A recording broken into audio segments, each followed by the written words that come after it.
it's my pleasure to welcome all of you, the participants that registered to the webinar, but also welcome to our speakers of today from the Ministry of Internal Affairs in Portugal, Vitor Judicidius and Carlos Mendes.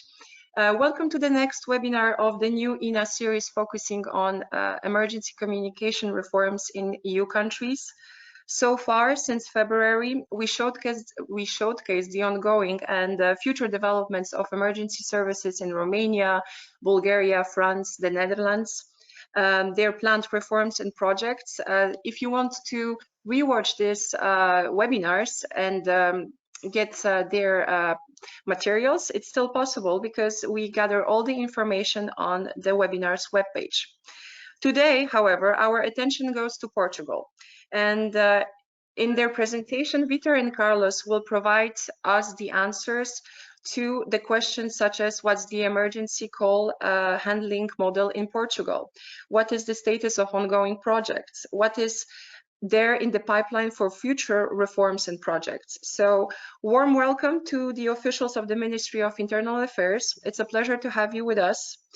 We are looking forward to your presentation, but before, I would like to have 1 or 2 minutes to just go through some practicalities. So I'm Kasia Kotz, I'm EENA Events Manager. Today I will be the coordinator of the webinar, so I will make sure that we are well on time, that we gather the questions from the audience, and that in general the webinar will go well and smooth. I will be joined together with my colleague, Jérôme Paris, Managing Director, who will be moderating today's Q&A session at the end of the webinar. The most important question is how you can ask your questions. So here you see the chat window on the desktop of the GoToWebinar platform. Feel free to write all the questions you have, although they are anonymous, and they are then forwarded to the speakers by the end of their presentation. So the webinar is of 1 hour. It's a recorded webinar, which recording you can access as of tomorrow afternoon together with the presentation on the EENA website and EENA YouTube channel. For the Q&A, we might have some reduced time, but forgive us, the time is short, but we try always to answer all of your questions. In case of any technical problems, feel free to refer to our FAQ section on the webinar webpage, because over there you can find some helpful advices and also answers to many of the problems that you might encounter either connecting or during the webinar. In case of a very, very urgent matter, you can always contact me as well. Welcome to our speakers. Vitor Judicidius, he is leading and supervising from 2014 the Critical Communications Multidisciplinary Cross-Functional IT team, and which works to implement 112 technological strategies and also supervising the national 112 system infrastructure. For 4 years, as of 2015, he was leading and supervising the deployment of a new 112 PSAP architecture that resulted in consolidation of 11 regional PSAPs into 2 operational centers. In his presentation, he will also explain how successfully he conducted the implementation of relevant projects such as eCall, Advanced Mobile Location, 112 app for deafs, and also others. In his turn, Carlos Mendes is going to tackle the issue of the development of the public warning in Portugal, because over the past 20 years, he has been working in the fields of prevention and preparedness to major emergencies. He is now head of Department for Risk Analysis and Emergency Planning at the Portuguese National Authority for Emergency and Civil Protection. So again, very much thank you for being with us today, Vitor and Carlos. I tackled all the practicalities. I think that now it's the time for you, Vitor, to start your presentation. Thank you very much, Kasia, and thank you very much to all the attendees interested in knowing what's going on in Portugal in terms of 112. I will start my presentation with the agenda. I think you're not seeing it, okay. So our presentation will start with a synthetic introduction of the 112 structure in Portugal. Then I will talk about the strategy to merge PSAPs in order to increase efficiency. Subsequently, I'll address the ongoing projects and the projects completed over the last 4 years. In this part of the presentation, my colleague from the Civil Protection, Carlos Mendes, will speak about the public warning project. And then we'll conclude this presentation with the future project in the scope of 112. We'll start with this introductory chapter. Portugal is the westernmost country of mainland Portugal with more than 10 million residents and a total area of around 92,300 square kilometers. Our territory includes mainland Portugal, the autonomous regions of Madeira and Azores. 112 is the only emergency call number in Portugal. 911 and 115, which is the former emergency number in Portugal, are both routed to 112. Seamless calls are available in Portugal. We have 4 stage 1 PSAPs and 59 stage 2 PSAPs, and the average answering time needed to get in contact with the emergency service here is 6 seconds. The 112 service is under the umbrella of the Ministry of Internal Administration. In accordance with the prevailing law, the police is responsible for the operational management of 112 service, and the General Secretariat of Internal Administration is responsible for the management of the technological platform that supports the operation of 112. There is thus a shared responsibility of 112 in Portugal, in which the police has the operational and human resources responsibility, and the General Secretariat of Internal Administration has a responsibility for the ICT, as well as logistics and the physical infrastructure of the operational centers. My team works in the General Secretariat of Internal Administration, and the scope of this presentation will be mainly focused on the features provided by the technology that supports 112. On the right side of this slide, you may see a list of the main legislation applicable to 112 in Portugal. The legislation is available on the indicated links, and some of the legal diplomas are available in English, so anyone can read it, I believe.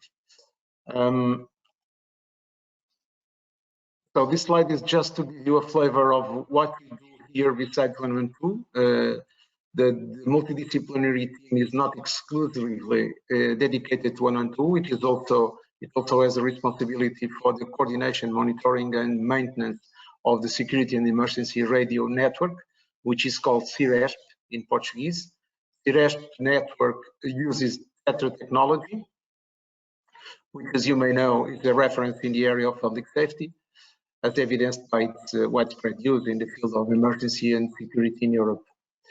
The main advantage is that through a simple infrastructure, it enables all user entities to benefit from an advanced and tested technology, characterized by the highest levels of efficiency and security. Until the deployment of this network, each entity had their own private network. The network is made up of 550 base stations and also includes 6 MSOs, 53 dispatch rooms, and 9 mobile stations, thus allowing communication throughout the territory, as well as interoperability between the various users when necessary. As you can see through the graphics or the charts presented, the main users of this network are the security forces and the civil protection. And I would like to stress that this network is not used by the stage 1 PSAPs.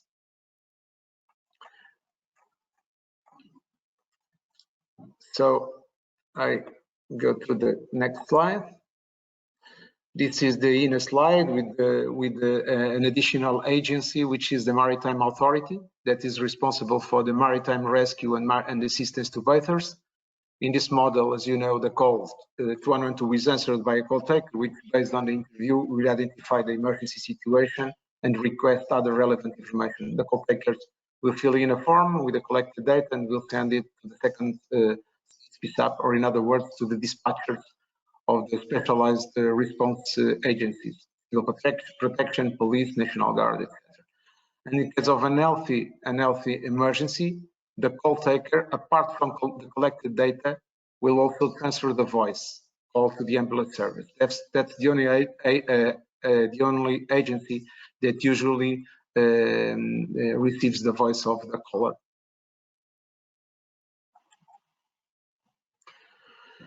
This is a slide that shows the implemented solution in our PSAPs. All the features, almost all the features are here in this slide. The PSAPs are supported on various systems and subsystems to handle the call taking, filtering and forwarding the relevant data to the second stage PSAPs. Other complementary features, apart from the ones in this slide, are also available in our infrastructure, namely the operational dashboard, the technical dashboard, and reporting, etc. So I'll jump to the PSAP deployment strategy. So you can see in this slide the evolution from 18 PSAP in 2008 to the consolidation of the PSAPs in 2018, and then in 2010-20, Madeira and Azores was also updated. So in 2007, Portugal defined the PSAP deployment strategy and to consolidate the 18 PSAPs you may see on the left side of the picture. The drivers for this strategy were reduce costs by streamlining resources, eliminating duplication, and create a more efficient organization with a constant improvement of services. In fact, for many years, Portuguese authorities had relied on an emergency call management system working with 18 regionally distributed public safety answering points, each of which covered one of the country's districts. Incoming calls reached one of the PSAPs throughout mainland Portugal. However, especially in case of major accidents, these local PSAPs pose risks of failure or capacity overload. As a matter of fact, the consolidation wasn't just moving people and equipment for multiple locations into a single larger location. In reality, there are a fewer number of call takers in the same room now. They all use the same more powerful and robust platform, following the same standardized procedures with a greater help and control over our dedicated IT staff. This strategy allowed us to strengthen the 112 infrastructure, creating a robust and state-of-the-art PSAPs, one in Lisbon and another in Porto, which are designed to be fully redundant and ensure disruption-free operation of the emergency platform, even in one center, if one center experiences an overload or failure. In 2018, the PSAP consolidation process was concluded, and in 2020, the full integration of Azores and Madeira took place. So now we have only 4 stage 1 PSAPs working as a single national unit. That's the present situation. So with the fully integrated and duplicated systems, we are able to accept all incoming emergency communications, including but not limited to voice, a call, AML, and the app for deaf citizens. On the other hand, the usage of the same CAD-VIS allow us to have the same look and feel on all stage 1 PSAPs, and therefore facilitate training and fixing processual issues by the supervisors if they arise. We have 2 main operational dashboards in Lisbon and Porto with the regional views displayed, and we also have 2 local dashboards for Azores and Madeira. Now, nevertheless, there are an operational picture, a national view with all PSAPs available anytime if required.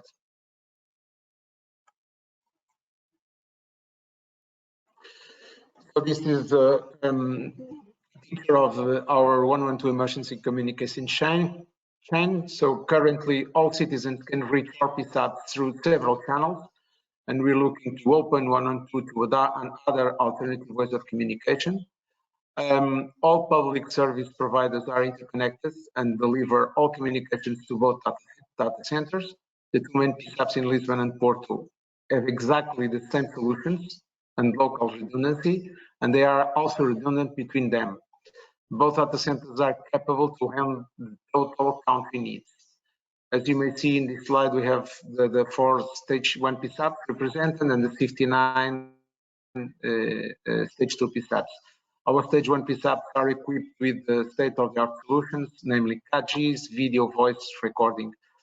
Our stage 2 PSAPs receive the incidents and the occurrence data that was forwarded by the stage 1 PSAPs via VDIs that are not integrated with local dispatch solutions. However, the civil protection and the ambulance service are fully integrated with their own CAT solutions. So they are fully integrated with us, these two agencies.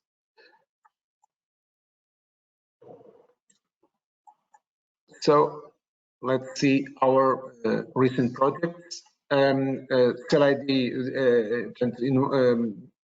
in what concerns to geolocation?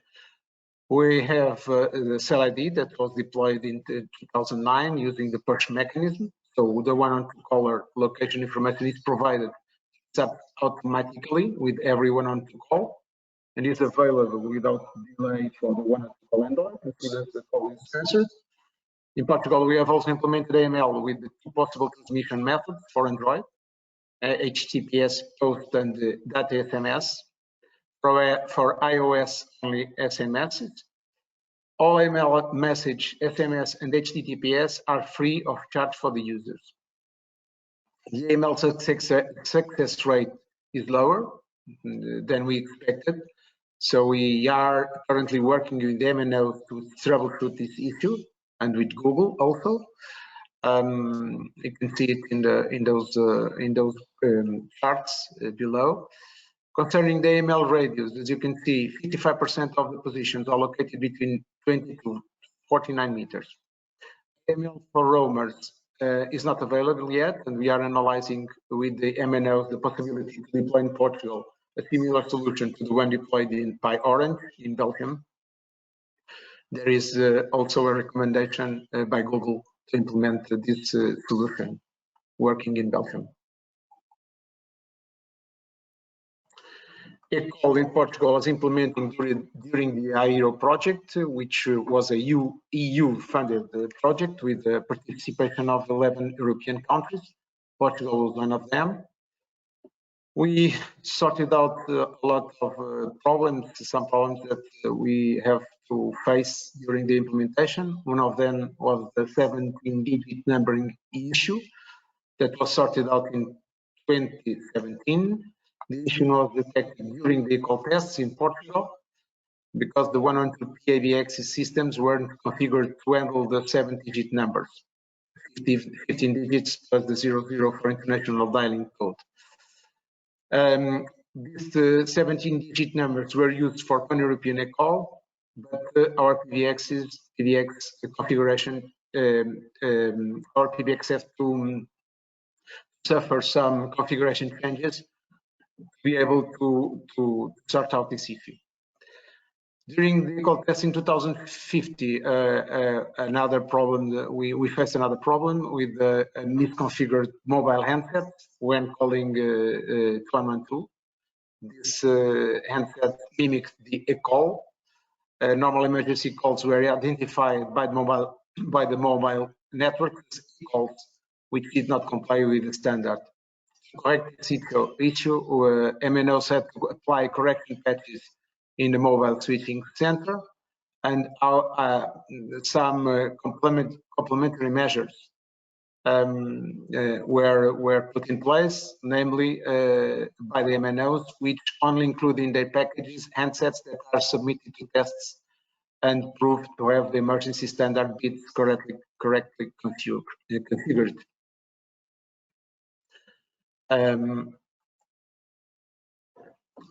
These are two ECOL-related projects that are currently that we are involved. The European SAFE project, which aims to identify the minimum performance and compliance requirements for 1 and 2 ECOL triggering systems and devices to be implemented in the aftermarket vehicles. This will prevent false call overload in PSAPs due to misconfigured or poorly installed equipment. SAFE will validate its proposals through testing with PSAPs from different member states, including Portuguese PSAPs in Lisbon and Porto. So during this project, they will test their proposals against our infrastructure. On another hand, we have also been approached by an entity that is implementing eco on buses here in a Portuguese municipality. Buses have sensors that will be able to count passengers on the bus entry and exit doors to keep track of occupancy levels. The buses will also include an emergency call system, which establishes an automatic connection with the 112 PSAP in case of accidents, or a manual call at the driver's request. Of course, we know that there is no standard yet for the buses, a call for buses, but what they are doing here is to use the standard that is now in place and using it in buses until a new standard for the buses will be, put in place by the standardization bodies. Next slide is about the app for deaf. So we have also been working in grant barrier-free access to public services. In 2017 was launched a mobile app called App My 112 that connects the caller to a sign language interpreter in the operational center, who translates the sign language into speech to the call taker. And in case of an health emergency, the interpreter will be connected with the ambulance service. This technology also lays the foundation for future video emergency calls from all smartphones, which would allow transmission of live images from an emergency site when alerting the security agency. The app is available for download directly on smartphones through Play Store, App Store, and Huawei App Gallery. This is a free service available 24 hours a day, 7 days a week, throughout the national territory for Portuguese or foreign citizens, since the interpreters are able to translate international sign. This app is exclusively dedicated to deaf citizens and is intended to provide this population with a privileged contact channel with the 112 services for communicating emergencies. Pre-registration is not required, as you see in the slide. My 112 mobile application supports other features like video conference with access to simultaneous translation, caller location, sending the best location provided by the equipment, and chat between the deaf person and the 112 operator. We are working now on the implementation of real-time text, but for now, that is not available yet in this app. Now, I would like to give the floor to my colleague Carlos Leon from Civil Protection to talk about the public warning system.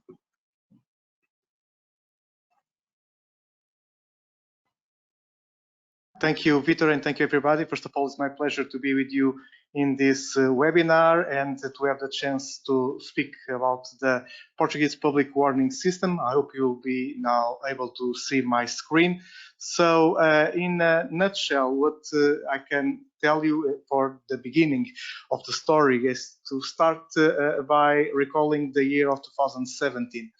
As you know, there was a massive destruction caused by forest fires in Portugal that caused more than 100 lives that were of people that were destroyed by the fire, and there was a decision of taking for the number of actions, including in the field of the public warning system. So a national strategy for disaster risk reduction was established in 2017 by the end of October, just a couple of months after the huge fires. And one of the more than 100 goals that the strategy considers was the implementation of a public warning system using electronic communications. Of course, there are other warning systems, namely legacy systems like sirens, even churches bells, door-to-door warning systems, etc. But this is the idea of having a nationwide public warning system using electronic communications. And then in the following year, in the year of 2018, there was the beginning of a pilot project that considers the use of land-based SMOS, so a warning system that was set up using this technology, but only in this pilot project applicable to the risk of forest fires. The project was quite successful, we believe, and then on the next year, on 2019, there was an adoption of a legal basis that allowed us to fully implement an all hazards land-based SMS warning system that immediately starts working.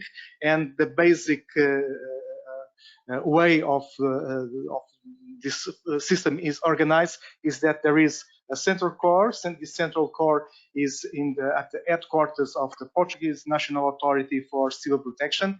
Every time there is a need to send a public warning via SMS, we use a CAP file, so we communicate using a CAP file, the Common Alert Protocol, and you send the request for warning to the three main public operators here in Portugal, and then it's up to the mobile operators to check the area of interest of each warning and to send the message to the people that are in that targeted area.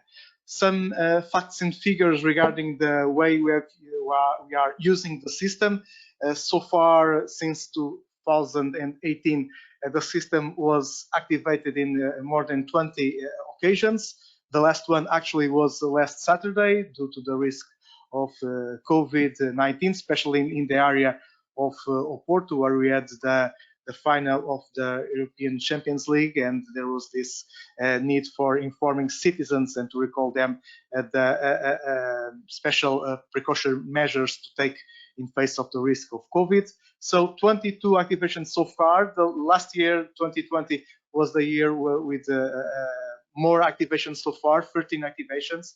This was, of course, mainly due to the risk of COVID-19, and there was this need to inform citizens.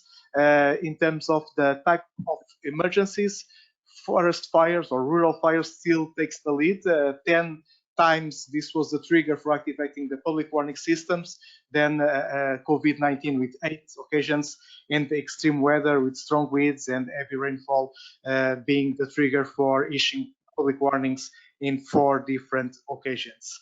Now, in terms of the number of SMS that were sent to citizens, we are speaking roughly about 1,500 million SMS sent. So the last year, 100 million SMS almost were sent in different occasions. This year we are already with 20 million SMS sent.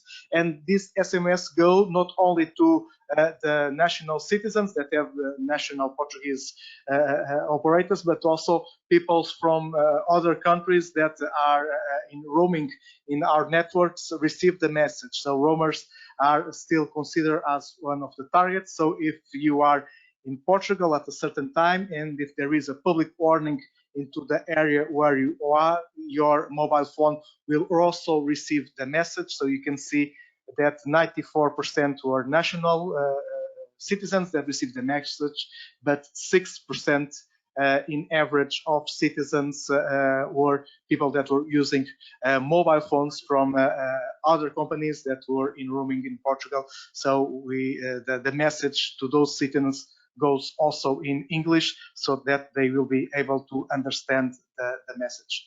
So this is a state of the art for the moment in terms of the public warning system using electronic communications with the land-based SMS. And having said this, I will pass the floor back again to Victor to conclude his presentation on the ongoing projects. So Victor, over to you. Thank you very much, Carlos. So I think you're watching already my presentation, and then I'll jump to the slide related to the awareness campaign. So in the fourth quarter of 2018 was launched in Portugal a campaign to raise awareness among the Portuguese for the relevance of the life-saving 112 service and to fight hoax calls that end up hindering the assistance of those who really need it. Call only in case of an emergency was the main message of the campaign, which also used other slogans like we are your connection to life or your emergency is always a priority. This campaign was based on not only on TV and radio spots, but also on internet, newspapers and billboards. So if you're interested, you can still watch the TV spots through the links available in this slide. Then I jump to the future projects. So what we have in store. So one of the things that we are working on at this moment, just exploring for now, it's the NG112. NG112 is, we think it is an open platform to allow easy access to new ways to communicate with the PSAPs. And as I said earlier, this is something that we would like to diversify the channels to access 112. So I think, and we think that NG112 will be a good way to do it. We think also that NG112 is future-proof, in line with the spirit of the European Electronic Communications Code, and is also a standardized platform. So we think it is more comfortable for us to build our infrastructure based in a standardized platform. Because EENA, in fact, follows already ETI standards. So we plan to add to the existing implementation the following components: SIP ranks, moving from ISTN to SIP. We expect a trial on September 2021, so this year. NG112 EasyNet, starting implementation planned for the second quarter of 2022. In relation,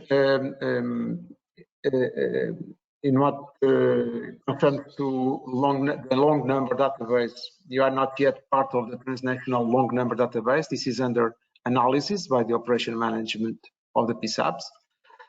And concerning EMEA implementation, this is something that we are also discussing internally. There are not a decision until now.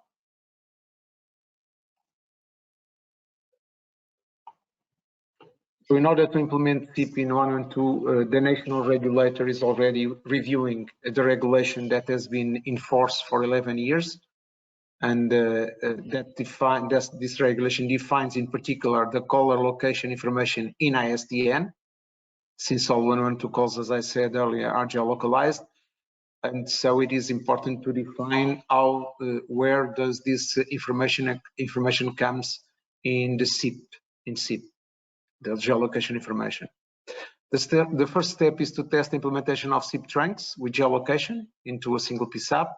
After all, we'll be able to test the delivery of the different media types like voice, a call, etc.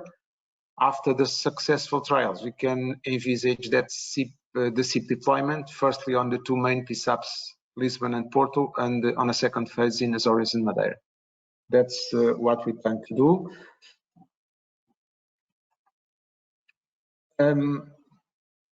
And this is a picture of the NG112 emergency call chain. Our NG112 vision is to deliver all traffic to the EasyNet through the border controllers and distributed to the appropriate PSAP accordingly, not only to the geolocation, but also to the PSAPs according to the PSAP's capabilities. We also plan to accept all kinds of emergency communications, including but not limited to voice, photos, video, chat, and social media. However, this acceptance is, of course, dependent of the operation management decision. We just what we think is that the technology implemented in Portugal must answer to the operations management decision. So if they ask to have something, we don't want to be an obstacle. And this is the last slide. This is just a blueprint of how we envisage the EasyNet implementation in our infrastructure. It's not the final version, of course. We are working on it permanently. So we are learning also about this. After the SIP trials and with both main PSAPs already migrated to SIP, we'll be able to implement internally the EasyNet with all the core elements without any changes, we believe, on the first and second stage PSAPs. The two main PSAPs in Lisbon and Porto will have exactly the same solution and local redundancy, and they will still maintain redundancy between them. So that's the way we see it, and we would like to start on 2023 this implementation or we can't. So because, as I said, it is only a blueprint yet. And we'll reach the question and answers phase of the presentation.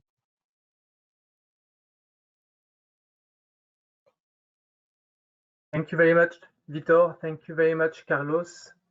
Jérôme Paris speaking here. So I will now start the Q&A session. So first of all, I have a few questions about public warning. So it's going to go to you, Carlos. The first one, I will read it here. Is there a roadmap to implement self-broadcast warnings in Portugal?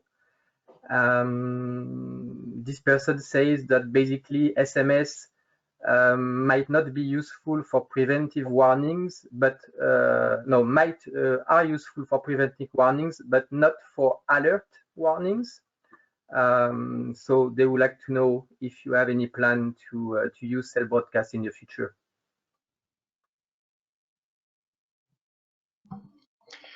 Thank you for the question. Indeed, there is a roadmap to further develop the warning systems. There is now, it occurred until some weeks ago, the public consultation of the new National Strategy for Disaster Risk Reduction that goes for a 10-year period, so until from 2020 to 2030, and is expected to be adopted in the coming months. And one of the elements that is included, one of the projects that is included in the strategy is the further development of public warning systems in order to have a more robust system with with high capacity of reaching the people in the short period of time. Of course, under this framework, other suggestions, other solutions will be included. Self-broadcast might be one of them, probably not the only one. So redundancy is a key word here, and there is a mix of different systems that might be used. You should be aware that some citizens have equipments that do not allow to receive cell broadcast messages. So we have to consider to have a balance between the different systems. But definitely the way the goal is to develop the solutions that we now have, exploring the different options that are available for warning the citizens. Thank you very much, Carlos. A very clear answer. Actually, there is another question about public warning. Would a Spanish citizen living near Portugal receive a SMS alert if they are near the Portuguese affected area by major emergencies? Indeed, that is the case. So if an antenna that is located near the border will disseminate a public warning, it will be received also by citizens that are not in Portugal, but in the border area. in this case in the Spanish side. Thank you. And then I have a question. I'm not sure it's going to be, it's maybe still for you actually, Carlos. It's about VOST, Virtual Operation Support Teams, dealing with social media and so on. I'm not sure it's for you, but still I will ask the question. Recently, VOST Portugal and the National Civil Protection Authority of Portugal signed a collaboration agreement. Can you comment how this collaboration is structured? Indeed, my personal knowledge goes on that direction only. So I know that this cooperation agreement was signed a couple of weeks ago, but I'm afraid I don't have further information on the scope of the agreement, and I cannot elaborate on this topic, I'm afraid. No problem at all. Thank you. Then Vitor, maybe then this is a question for you. Someone asking how many different command and control software and communication solutions are implemented and used in Portugal? The security forces have their own command and control software, as well as civil protection and the maritime authority. In terms of radio communications, as I said in the presentation, they all use the Theta radio network. So these entities are completely autonomous. They define their own requirements, so they don't depend at all from the 112 service. Okay, but still they are interconnected with you, right? You can exchange data between each other. Of course, yes, of course. Okay. And then something about 5G. Do you have any developments in regards to 5G? Yes, there are. Regarding 5G in Portugal, the 5G is starting. The implementation have already some pilots in place. Nevertheless, the auction is still running. So that's the situation. Just pilots yet, and then we'll have the frequencies defined to the different mobile network operators that are in the auction. Thank you. And then another question here, it's a bit more about, let's say, history of 112 implementation. So it's someone asking how it happened to, let's say, make everyone work together with one single emergency number. How did that happen? How did you manage to make all these people working together under the same roof, let's say? Well, I think that was a law that was published, I think, in 2006 or 2007, that defined that the new emergency number in Portugal was 112. We already have only one emergency number, that was 115. So I think the main issue here is to change the mindset of the Portuguese, the residents and the people that come to Portugal, to know that the 112 was the 115 was the former, and the 112 was the new one. And with some campaigns, we now reached this that almost all the people knows the number in Portugal for emergencies 112. Thank you. Thank you very much for this explanation. Then I think there is a question, and it's back to public warning. So regarding the SMS warnings in Portugal, what kind of personal data is used to deliver the SMS? Simplifying the question, how does the warning system work, and how does it protect citizens' personal details? Who is the custodian of the data that is used to deliver the warnings by SMS? That's a good question. Indeed, we at the civil protection side, we don't know who are the people who will receive the message. So we just send to the mobile operators area of interest, and then the mobile operators check on their network which equipments are in that area, and they send the SMS targeting to that area. So civil protection is not aware of the location of the system, of the citizens, is not aware of who is receiving the message. We just circulate to the mobile operators an area of interest, a geographic area that is defined in the CAP, and then it's each operator who tries to match the area with the location of the equipments that are based on their network. Now, having said this, of course, if a citizen wants not to receive the warning messages issued by civil protection, they can request that, and then we inform the mobile operators that the message should be delivered to all citizens in a certain area, with the exception of these numbers, and these numbers are the ones that are in a specific list, the opt-out list, so the citizens that specifically ask us not to receive the warning messages. So this is the way the system works in Portugal. So the Data Protection Authority issued an agreement in terms of the legal framework I referred before. So as long as there is an opt-out option, there is no concern in terms of the protection of personal data, as the personal data is only treated by the mobile operator that each citizen has. Thank you. We see that public warning is something that is, quite interesting for people. We know that there is a deadline by mid next year for having public warning system implemented, and I think this is why you get so many questions, Carlos. And actually, I have another one for you.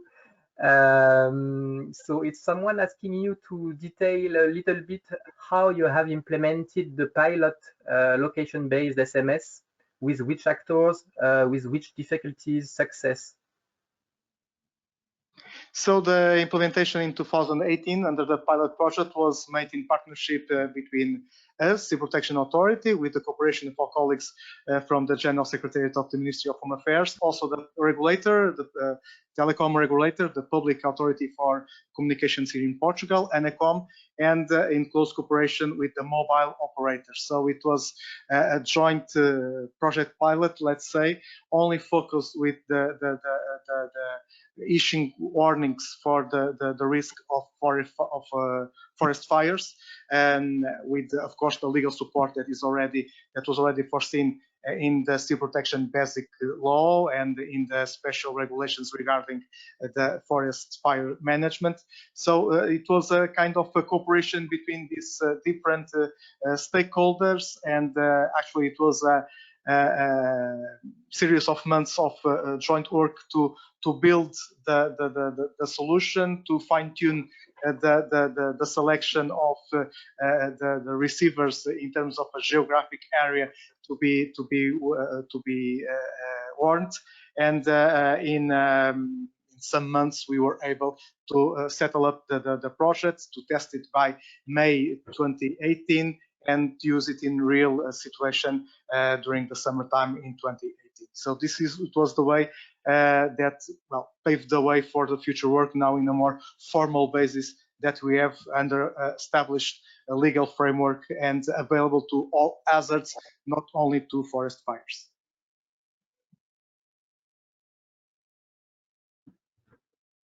Thank you, Carlos.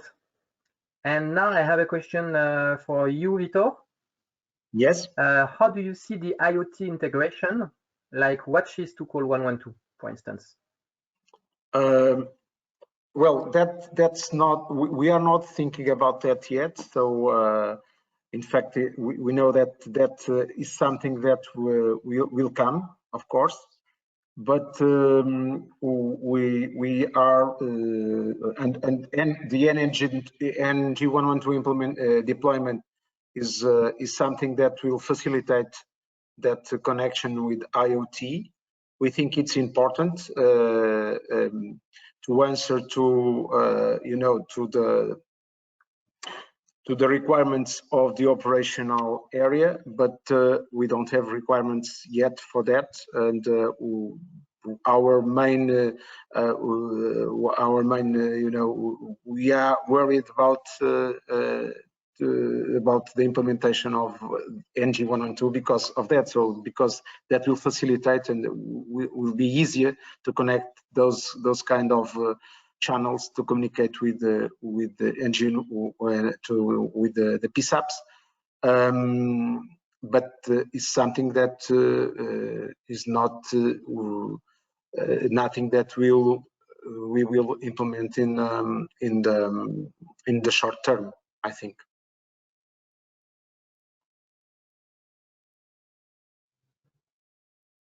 Thank you, Vitor. And I think I don't have any more questions. So I just leave a few seconds to anyone who would like to ask a last one. Otherwise, I think we can close the call, and I give back the floor to you, Kasia. Thank you very much, Vitor and Carlos. Thank you. Thank you. Yes. Thank you very much, Vitor, Carlos, for taking your time and answering all the questions that we received. Thank you, the audience, for the questions asked. I would like you to stay with me for another 1 more minute because I would like to sum up the webinar. So here, the recording of today's webinar, as well as the presentation of our speakers will be available as of tomorrow on the webinar webpage.